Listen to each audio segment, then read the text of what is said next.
Rudal Rusia dilaporkan menghantam negara Polandia pada Selasa, tanggal 15 November tahun 2022. Peristiwa itu diungkapkan oleh seorang pejabat senior intelijen AS kepada kantor berita Associated Press (AP). Dikutip dari Reuters, pihak Kementerian Luar Negeri Polandia mengatakan bahwa rudal itu jatuh di Przewodok, sebuah desa di bagian timur Polandia atau sekitar 6 km dari perbatasan Ukraina pada pukul 15.40 waktu setempat. Akibat serangan tersebut, 2 orang warga sipil dilaporkan tewas. Menurut keterangan saksi yang tidak mau disebutkan namanya, kedua korban adalah laki-laki yang saat kejadian berada di dekat lokasi tersebut. Serangan tersebut terungkap saat Rusia menggempur fasilitas energi di Ukraina dengan rentetan rudal terbesarnya yang mengakibatkan pemadaman listrik. Serangan rudal itu juga terjadi di negara tetangga, Moldova, yang ikut melaporkan pemadaman listrik besar-besaran setelah serangan terjadi.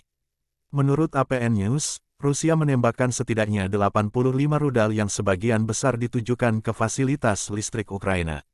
Sementara itu, Amerika Serikat dan Sekutu Barat mengatakan bahwa mereka sedang menyelidiki insiden tersebut. Mereka tidak dapat mengonfirmasi apakah rudal yang mendarat di Polandia itu adalah milik Rusia.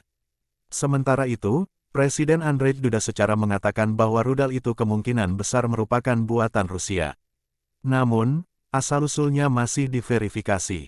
Sementara itu, Presiden Amerika Serikat, Joe Biden yang sedang berada di Indonesia menghadiri KTT G20 segera mengadakan pertemuan darurat dengan para pemimpin G7 dan Sekutu. Keputusan Biden untuk mengadakan pertemuan darurat para pemimpin G7 dan NATO mengubah jadwal hari terakhirnya di G20 Indonesia. Tidak jelas apakah Biden menegaskan bahwa rudal itu sama sekali tidak ditembakkan oleh Rusia. Namun, melalui Twitter-nya, Biden menjanjikan dukungan untuk penyelidikan Polandia. "I'm discussing a meeting with world leaders on the loss of life in Eastern Poland and the United States commitment to support Poland's investigation." Saya sedang mendiskusikan pertemuan dengan para pemimpin dunia tentang insiden di Polandia Timur dan komitmen Amerika Serikat untuk mendukung penyelidikan Polandia, tulis Joe Biden. Sementara itu, pemerintah Polandia menegaskan tengah menyelidiki dan meningkatkan tingkat kesiapan militernya. Secara terpisah, Kementerian Pertahanan Rusia membantah bahwa rudal mereka telah menghantam wilayah Polandia. Mereka mengatakan bahwa laporan itu menggambarkan bentuk provokasi yang disengaja dilakukan untuk tujuan memperkeruh situasi yang terjadi. Tidak ada serangan terhadap sasaran di dekat perbatasan negara Ukraina-Polandia yang dilakukan dengan cara penghancuran Rusia, ujar Kementerian Pertahanan Rusia, dikutip dari Reuters. Juru bicara Kremlin Dmitry Peskov mengungkapkan bahwa dia tidak memiliki informasi tentang ledakan di Polandia.